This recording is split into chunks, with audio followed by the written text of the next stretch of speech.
Hi, I'm Brit Garner. And I'm Rob Spall. Welcome to Nature Insight. Speed dating with the future. This is our weekly opportunity to lift the veil on the science and policy of biodiversity, giving us all the chance to understand the importance and relevance of this work. So this week, we're having a look at aliens.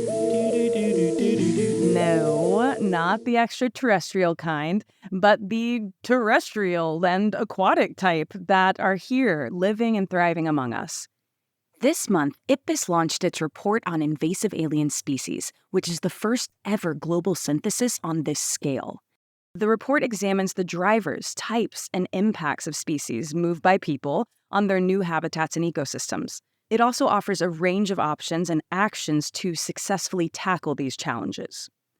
Now, these introduced species contribute to biodiversity loss globally, and the threats they pose have continued to rise around the world.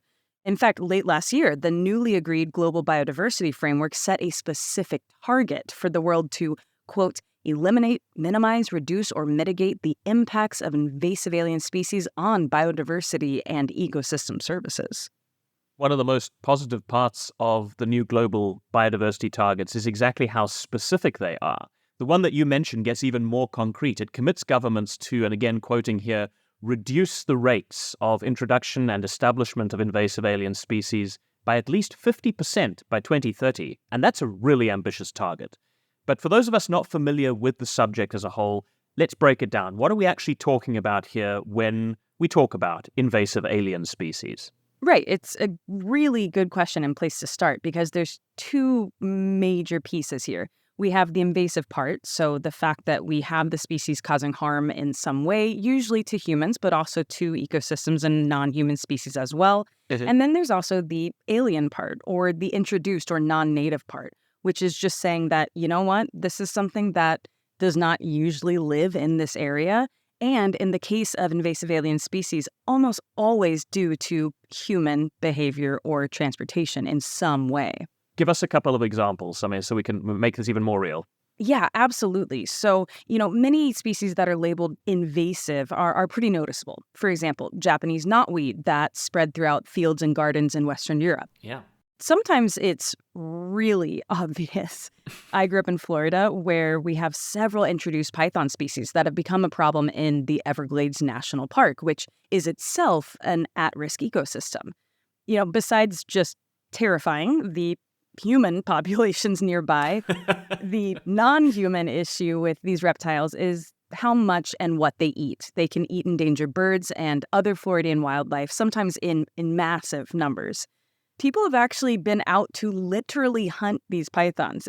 Just recently, someone was filmed trapping one of the longest pythons ever captured in Florida. Oh my God! Oh my God! Let's go! Dude!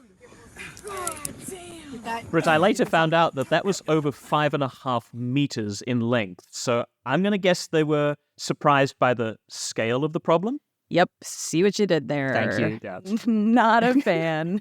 If you want to talk about the size or the scale of this challenge with, in general, just introduced species is actually bigger than it usually appears, just because a lot of the damage and cost that mainly happens to people, but also biodiversity at large, is often with species that don't make headlines or have ridiculous videos to capture their existence.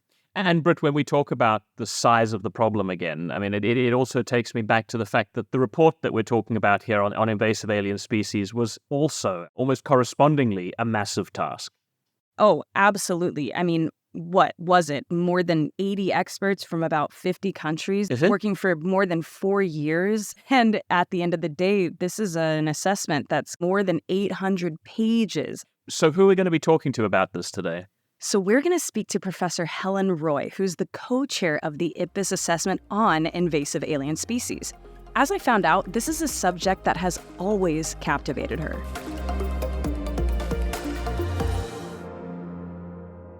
Since being a tiny child, I've always been fascinated in the natural world, and I was this child who was rummaging around in the garden looking for things and particularly interested in the small things in life, the little insects.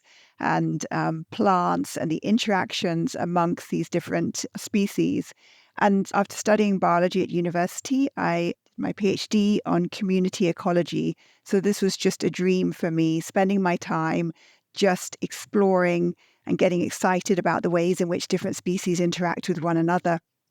And I was particularly fascinated by ladybirds or ladybugs or lady beetles, as they're called variously around the world. And these are little beetles, often brightly colored, often spotty, and have been used in biological control, for instance, for controlling pest insects. And then this ladybird arrived in the UK, the harlequin ladybird, Harmonia axyridis. And this ladybird took me on my journey to biological invasions because it is a species that's native to Asia, but had been introduced into a number of places around the world as a biological control agent to pest insects. And it's spread and has essentially become a global invader. It's so interesting that you speak about global invasions, and yet it's sort of the local invasion or the local species or experience that kind of gets us started. I know for me, growing up in Florida in the United States, that's where invasion ecology became part of what I was doing. The Burmese pythons in the Everglades, I worked with those, and really seeing something in a system that you know and love really kind of opens the door, I think, to it. And speaking of local, not only do you work globally, but you actually maintain a watch list for UK species. Can you give us a story behind that? So within the UK, there are a number of species that are designated as being really important ones that we want to have information about very rapidly. Some of these species are currently absent from the UK, but could arrive, and others are in limited distribution, and there would be concern if they began to spread. So one of those, for example, is the Asian hornet or the yellow-legged hornet. And this is a species that arrived in France and has spread really rapidly through France and into a number of other European countries. And it's currently absent from the UK, but obviously it's only a short flight across from France, and it could arrive, and it also hitchhikes in a whole variety of different ways. And so that's one of our species, for instance, that is on that alert list, as we call it. We do a lot of promotion around those species and raise awareness with people around the importance of reporting them if they see them. And it's been really inspiring to see the ways in which people have got involved. So, for example, with the Asian hornet, people are sending in their sightings of concern. Often they're European hornets, but it means that the few samples that we get that are actually the Asian hornet, there can be some direct action taken. So it's really fantastic to see the ways in which people can make a real difference. And not only make a difference, but sort of inspire that love of observation, that love of discovery, and finding out about the species that are in our own systems, in our backyards, whether those are native or non-native. I think that there's so much there to inspire that idea of old school naturalism, of just getting to watch and see what's around us. Yeah, I absolutely agree. I think so. I'm also, as a volunteer, I run a ladybird survey. Perhaps that's no surprise after what I've just been saying, for the UK. So we track all 47 species of ladybird that are found within the UK, including the harlequin ladybird. And I just really love the stories that people have to tell about their encounters with different species, about the discoveries that they make on their doorstep. And so this is a fantastic way to also raise awareness about the actions that people can take to make a real difference when we're facing such massive environmental issues, such as biological invasions. In speaking of environmental issues and the kind of importance of learning about this, we have the global assessment, this multiple year Herculean endeavor to research and then communicate about invasive species from IPBES. And you are an integral part of this assessment. Why do we need an assessment on just this topic? Biological invasions were identified in a previous IPBES assessment as one of the 5 main drivers of biodiversity loss. So alongside climate change, pollution, land and sea use change, and overexploitation, biological invasions are up there in causing some really substantive problems to biodiversity and ecosystems. And this is a first huge synthesis of information on biological invasions. And for me, it's just been an immense privilege and an immense pleasure to be involved and to work with such an incredible team of experts. But it is really important. It's a really important assessment in terms of raising awareness, really putting biological invasion, so to speak, on the map, but also presenting some real options for what can be done going forward. Can you tell us a little bit about just maybe some aims or overall objectives of this assessment?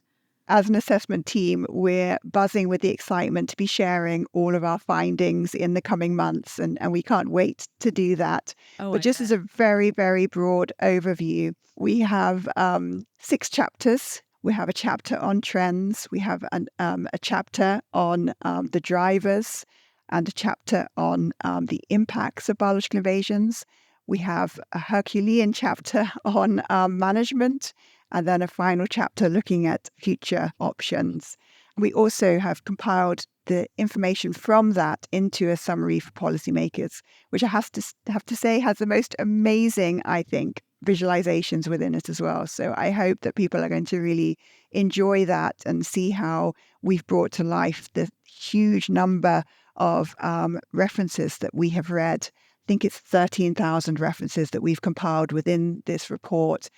Some of the assessment was done, the majority of this work, during lockdown, during COVID, on Zoom throughout the pandemic. What was that like? Was there something that surprised you? Tell us a little bit about that kind of process. We had our first author meeting in Japan, and that was an opportunity for the whole team to meet with one another. The 86 experts all got together in Japan, and It was really fantastic to have that opportunity to have an in-person meeting. And that was in 2019. Of course, by 2020, many of us were in lockdown.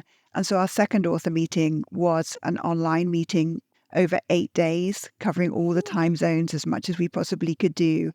And and it sounds, you think 8 days on Zoom. And we were really, really keen that we would have that social experience as well throughout it. And so we would have coffee breaks together. We had a Spotify playlist, which is publicly available, an IPBES IAS playlist, including one song from Genesis, The Return of the Giant Hogweed. So we had a fantastic playlist. We also had a WhatsApp channel where we were sharing pictures from our windows of where we were. And also we just had a number of pets walking through at various times. A lot of cats, quite a number of dogs. And I just think what an inspiring team, and our technical support unit were just incredible. They made us a video at the end. So we had a party, the same as you would have if you had an in-person meeting. We had a video which had a compilation of many of the photos that had been shared on WhatsApp, and we all raised a glass to the end of that second author meeting. How cool is that? In general, with this group, do you feel like you all have sort of left this process feeling optimistic about scenarios, about future endeavors? We have huge optimism across the assessment team, and I think that will really shine through in our summary for policymakers and also through the wider assessment in the chapters. We're always thinking about solutions. We've always been thinking about the solutions. Whenever we're encountering one of the problems, we're often then beginning to think about the solutions. And we're really excited to be able to present that within the assessments as well. Yeah, we're hugely, hugely optimistic, I would say. Do you have maybe an example from your own work? The story around the Asian hornet within the UK has been an incredible success story. We think of insects as being really challenging to manage. We knew, for example, when the harlequin ladybird arrived in the UK, there was nothing we could do about it. It has such a high reproductive rate and so dispersive. And so we knew that it was just going to spread. And actually, we engaged people in monitoring the harlequin ladybird, but really so that we could learn lessons about that biological invasion. But still, even though we couldn't do anything, I still think was something so inspiring about the way in which people really got on board. And from that, we learned lessons that we could engage people in recording new arrivals. And that's how in the UK we then set up the Asian Hornet Watch, as it's called, and online recording and other ways in which people could get involved. And we've then been able to control that particular species and eradicate it within the UK. But I think also, when you look around the world and hear the inspiring stories on small islands where they've managed to eradicate rat populations, for instance, and now the seabird populations on those islands are really thriving, I think those kind of examples are really, really amazing. And we also have amazing stories of biosecurity around the world, of people putting in place some very simple campaigns that everyone can take part in. For example, checking, cleaning and drying their equipment if they're using a lake for swimming in or kayaking or whatever, or angling, that they can take some really simple biosecurity steps. And so I think all of these, in some ways, quite simple measures are things that give us hope. So many times it is just those small things that happen daily. But it all takes awareness, which is what's so exciting about something like an assessment on this. And which is why I, for one, cannot wait to see all the incredible work that you have done. So thank you so much for joining us and for sharing a little bit of this story. My pleasure.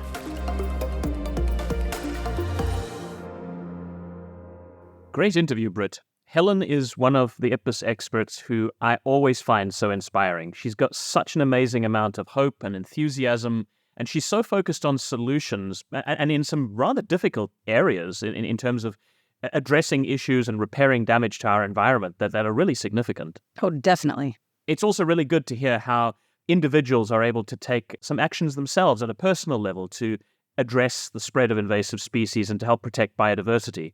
What do you do, Brit, when you're out hiking or kayaking?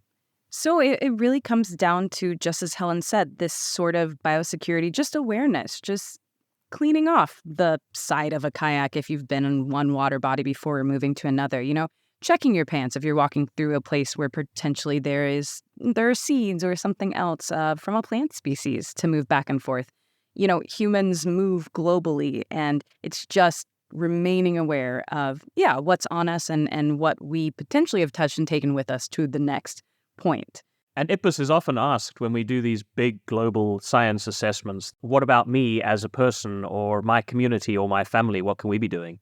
Oh, exactly. And I mean, sometimes these problems have arisen because of things people thought were going to be solutions. So using some species to, again, address something else. And then there are sometimes these unforeseen consequences. Yeah. So you have an introduction with good intent, but it actually ends up threatening the environment that they were actually imagined to protect.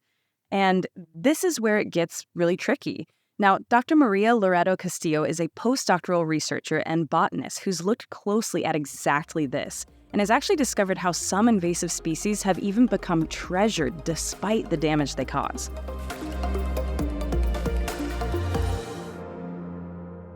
One of the most interesting things is sort of how relative it can be as far as values. One thing in one place is considered native and in another place is considered non-native or even invasive. Do you have any examples of species like that where you have this change in how we view them? Yeah, definitely. I think that, the important thing of invasive is like they are defined because it's species that are moved by humans. And most of them has negative, or they have a negative impact where they have been moved. But yeah, there are many invasive species who are like actually under conservation issues sometimes in the native areas. So, for example, for my PhD, I was working with these mesquite trees. They native from the Americas, and they were moved to Africa to help for agroforestry and forestry projects. And it's interesting because, for example, in the native area, they have been used for so long. So there, the indigenous people have been using it for different things. And then because of that, it was so much, there was so much use that now some of the species are under conservation issues. But then where they were moved in Eastern Africa, in this case, for example, in Kenya, they become such a problem that people was asking me like, okay, you really should stop this species because we don't want it here. It's just problems. And the government bring these species, but at the beginning was good, but now it has such a like negative impacts. And then when I was like doing field work in Argentina and Chile, they will ask, okay, what you are doing? And I'm like, no, I'm taking samples of mesquite. I said, yes, that is so good. You should protect them. We didn't need them. I don't know what happened. And I was like, yeah, I don't know. I really want that this information can be used, but it was such a contrasting point of view. Yeah. Oh, absolutely. Say, okay, how do we save it? How do we kill it? Totally Yes. different. So in Ethiopia, they call it the devil tree, for example. Oh my gosh. And then, yes, there's a devil tree and people really don't like them. And then in the native and Argentina and other places, they're so important for them. They have a so long history of use. So they really don't want them to disappear. Yeah. That is just fascinating. And it sounds like there are different uses. For example, the values that they might have in one place could be different than the other based on how they're used by people. What are the uses of that tree example you just gave? What are some of those benefits in its native range? It's because these trees have been called the one that can survive where anything else can. So they grow up in really arid and semi-arid regions. And of course, the people have the animals and they need they need food for the livestock. So in the native area, they're really useful for this. And also people use them for charcoal. And if you see like the arid land and you see this tree, you go there and you can like be protected from the sun. And that was the reason that was like, oh, this is like really like magic tree that you can carry to these areas and you can help these places in Africa where there like so much soil erosion. So you want to take this tree there and try to help people. Then it was like considered like a quick solution because there was so much need for this. But then, yeah, it was like planted like massively so many places, and there was some like so much selection of the best trees, and then there were like species from everywhere going there, and they got mixed.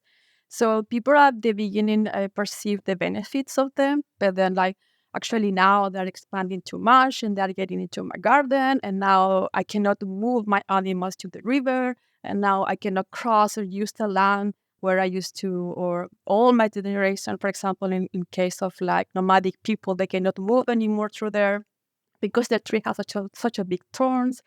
So generally, this perception is like mostly related with how we use nature. And in the native area, they are really like vulnerable because of this. But then in the invasive region, they become such a huge problem that even when they can use them, the negative impact were much, much higher than any positive one. So yeah, it's definitely related with how we perceive them. And I think even the emotional connection can be a huge part of that, specifically when we think about animals instead of plants, those charismatic species that some people just absolutely love, because they're adorable or because they're so cute. I love that thing, right? It's even easier to get kind of locked into that idea. For example, I think about beavers here in North America. They are ecosystem engineers. We consider them keystone species. They are considered critical for the building of systems. And also, we just love them. But I think beavers are probably considered differently elsewhere. I think you might know a little bit about that. Yeah, there's such a big problem in Patagonia, in Argentina and Chile, because some people thought that they can make like a really like a profitable economic activity from them. They established like they brought some, I don't know, around 20 individuals in the 90s to Argentina, Patagonia for industry, but then it didn't really work. And then they escape and they reproduce and spreading everywhere. So yeah, so now they have like such a big impact there. But I must say that now there's like these two countries, Argentina and Chile, they're trying to stop and control these species. But now it's so difficult because I've been so long since this started, and they spread and reproduce and invade everywhere like so quick that now it's like a huge problem.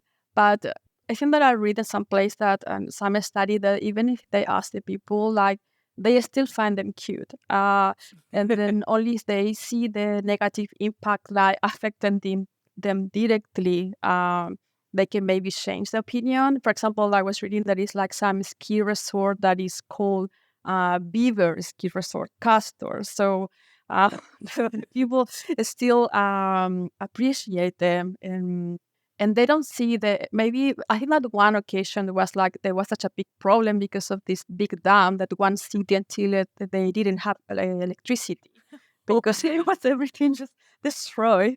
But yeah, I think that definitely depend on perception, but also how connected the people is with their environment where they are. I guess that many people don't know how many problems these species are creating for the ecosystem. It's difficult sometimes to create that awareness about how negative the impact of these species are. How does some of this research look in practice? What is it like to do research into invasive ecology? I think that is as excited as any research in ecology always thing. It's just that you are trying to get information of a species that people don't want, don't wonder, or they don't know what to do with them, or you want them to do something about them, but they don't really care. So it's a lot of effort and make it like rewarding if you see that some of the results have actually been used. For example, in the case of my PhD, where I was working with mesquite, I had like such a cool experience in Kenya where I spent like long time there. And it was like unforgettable to be going constantly for the 3 years of my PhD, visiting the same families, and they will wait for me the next season. And then, well, if I go, they will, I don't know, sometimes receive me with like white tea and show me the kids, and like then you get another perception. It sounds like an incredible experience, and we are so excited about the assessment. Thank you so much for joining us. So, Rob, there you have it. The unintended consequences, both positive and negative, of introduced species. You know, who would have thought that with beavers, people would just absolutely take them into their hearts in Latin America, where they actually cause so much destruction. Yeah. I'm probably going to be really dating myself here, so... Speed dating yourself? Not speed dating myself, carbon dating myself. Listening to Loreto, I kept thinking back to a movie that I remember from, I think it was the mid-'80s. It was about some sort of an alien species that it was cuddly and fluffy and people brought it into their homes. And I think if you fed it at a certain time, it transformed into some sort of a deadly threat. You know the one that I'm talking about? Oh my, you are totally bringing gremlins into this, aren't you? That's it, gremlins. Thank you. Yeah, I'm bringing gremlins in because to me, it takes me back to that image where people should know better. And you'd think by now we would have realized that there are unintended consequences with species and that it's not just the stuff of science fiction, right? Right, but it makes for really good science fiction, like The Trouble with Trifles. What's the Star Trek original? Tribbles, that's right. The Tribbles on there Star it Trek. is. I knew there was some alliteration there. So, I mean, what is the answer to this? What should we do with these invasive species? Well, clearly, some are a real problem for us in real life. Rats and other species that really, they can eliminate indigenous plants and animal lives in some of their habitats. But I think that kind of goes back to Helen's research.